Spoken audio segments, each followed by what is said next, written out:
penting gitu untuk seorang pemuka agama, Ya. ustadz atau sebagainya untuk punya wawasan yang luas? Nah, pertama-tama gini, aku juga agak sedih sih ketika melihat dalam tanda kutip ya orang-orang yang beragama pada saat sekarang. Apalagi sekarang kita tahu ya orang-orang beragama banyak banget ketangkep pelecehan seksual.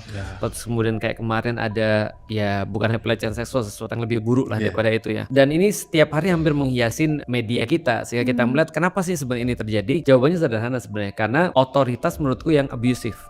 Jadi abuse of authority dari para ustadz-ustadz itu. Nah, kenapa mereka bisa abuse of authority? Karena orang-orang kita itu dalam tanda kutip tidak diajarin sesuatu yang benar. Ketika seorang pemuka agama itu dianggap sebagai wakil Tuhan gitu kan ya, sehingga dia tuh apapun yang dilakukan nggak ada yang salah. Betul. Karena sudah ada label tadi wakil Tuhan. Sebenarnya ketika kita ngelihat agama pada awalnya justru sebaliknya. Justru agama itu mempertanyakan setiap otoritas sebenarnya. Jadi ketika Rasulullah Muhammad itu datang, Rasulullah tuh memberikan sebuah pertanyaan terhadap segala sesuatu. Ini otoritatif nggak sih? Ini bisa nggak sih kita ikutin? Ini kenapa harus begini? Kenapa nggak sebaliknya? Nah, semua itu memerlukan wawasan yang luas sebenarnya. Nah, makanya bisa kita katakan agama itu datang sebenarnya memberikan wawasan hampir semua tentang kehidupan manusia sebenarnya. Cuma disempitkan pada zaman sekarang seolah-olah cuma untuk akhirat.